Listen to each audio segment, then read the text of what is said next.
บายดีสบายดีทุกคนมื้อนี้เราจะพาทุกคนมารับชมเนาะการทำฝาเพดานด้วยตนเองที่ทานผู้ชมเห็นก็เป็นฝาเพดานที่เราเฮ็ดเสร็จเป็นที่เรียบร้อยแล้วเนาะเหลือแต่ใส่คิวบางส่วนยังประมาณ 3-4 เมตรก็แล้วสมบูรณ์แล้วก็เลยสิพาพี่พาน้องพาทานผู้ชมมาเบิ่งว่าผลงานที่ออกมาเป็นจังไดเนาะ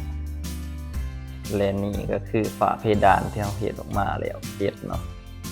ก็จะไปได้ประมาณนี้เลยทางด้านโซนนี้ก็จะเป็นโซนของห้องครัวเนาะเดี๋ยวนี้ก็จะเป็นโต๊ะกินข้าวเพิ่นสำหรับหลังนี้เขาก็จะเป็นงานรีโนเวทเนาะแต่เก่าเพิ่นก็จะบ่ทันมีฝาเพดานทางด้านนี้เพิ่นก็จะบ่ทันได้อัดเนาะจะเป็นเห็นเป็นโครงเหล็กแอมไมเซล่าอยู่แต่เฮาก็เลยทำการติดเนาะผลงานออกมาก็จะเป็นประมาณนี้เนาะส่วนเสานี่ทางเจ้าของบ้านเพิ่นก็ว่าจะบ่มีการโบกเนาะจะมีการอุดหูอะไรก็ทาสีจะเป็นทาสีโซลาร์ของลายดินมอดดินจีเนาะ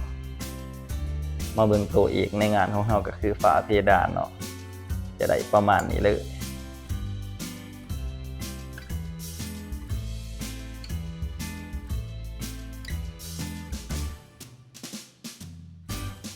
สำหรับฝาเพดานของเราเนาะที่เราใส่ก็จะเป็นแผ่นเรียบเนาะแผ่นสมาร์ทบอร์ดแต่ว่าจะเป็นสมาร์ทบอร์ดลายใหม่เนาะเราจะทำการติดตั้งอะไรก็เก็บรายละเอียดเก็บสีก็จะได้ประมาณนี้เนาะ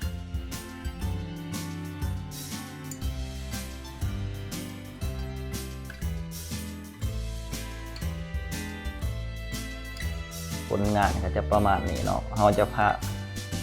พี่พาน้องไปเบิ่งวิธีและขั้นตอนการเฮ็ดเลยเนาะ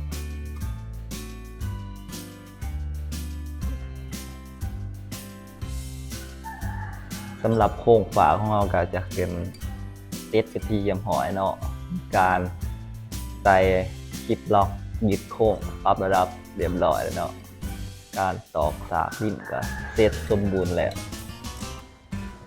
สำหรับระยะห่างโครงข่าวของเขาคือโครงลักจะอยู่ประมาณ60-65บ่เกินนี้เนาะเพราะว่าเราจะติดตั้งตามซอยโครงเล็กที่เพิ่นแอบสมาร์ทบอร์ดขึ้นไปเนาะสำหรับระยะซอยของเราจะอยู่ที่30 เซนเนาะแข็งแรงแน่นอนเนาะ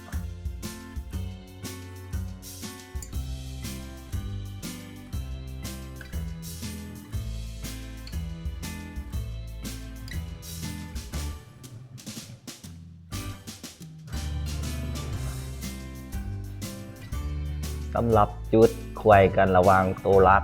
กับตัวซอยเนาะเราก็จะทำการยึดด้วยน็อตอีกอันหนึ่งเพื่อเพิ่มความแข็งแรง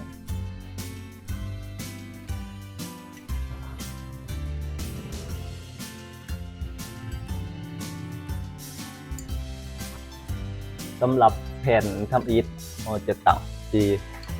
ด้านใดด้านหนึ่งก่อนเนาะเพื่อหาแล้วเนาะเพื่อเราติดตั้งแผ่นต่อไปจะบ่ให้เกิดการทำการหลายหรือว่าทิ่มมุมได้มุมหนึ่งเนาะก็คืองานที่เราจะเริ่มจากจุดมุมก่อนเนาะเดี๋ยวเราไปทำการปาดมุมไปทีเดียวเลย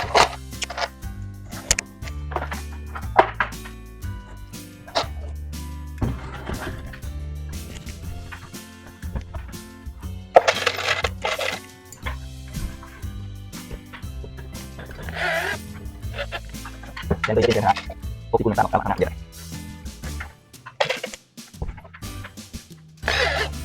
ทางเล่นเนี่ยเขาบอกได้ไหมเป็นอะไรเราจะการตัดอย่างนั้นเราไม่ได้เล่นแค่2-3แบบที่ได้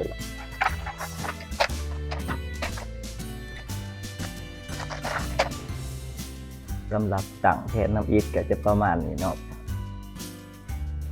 ก็คือถ้าเราจัดลำดับแผนนำอิฐได้เนี่ยแผน2แผน3แผนต่อไปก็จะง่ายเลยก็คือการที่เราใส่โซ่ซอยอยู่ที่30เซนก็จะเฮ็ดให้แผนเราสามารถมีพื้นทำน้ำหนักเพิ่มประมาณนี้เนาะเราทำการยิงต่อแนวทางนี้มาก่อนเลย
และ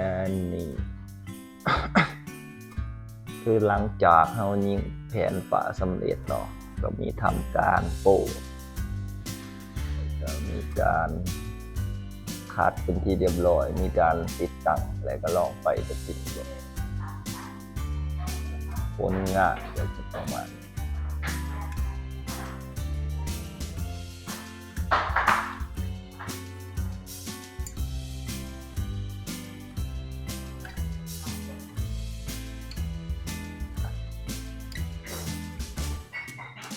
ขั้นตอนต่อไปก็จะเป็นขั้นตอนของการลงสีเนาะจะออกมาแบบใดก็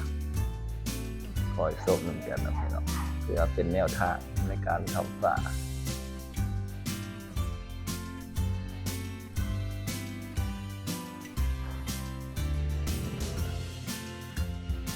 เมื่อเสร็จแล้วติดตั้งดอกไฟสำเร็จแล้วก็จะประมาณนี้เนาะ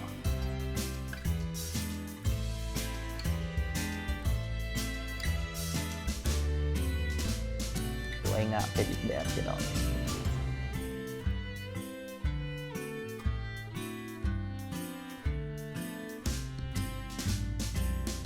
จะเป็นแนวทางถ้าถูกใจก็อย่าลืมกดไลค์กดแชร์กดติดตามเพื่อเป็นกำลังใจช่องของเราในเด้อเจอกันใหม่คลิปหน้าบ๊ายบาย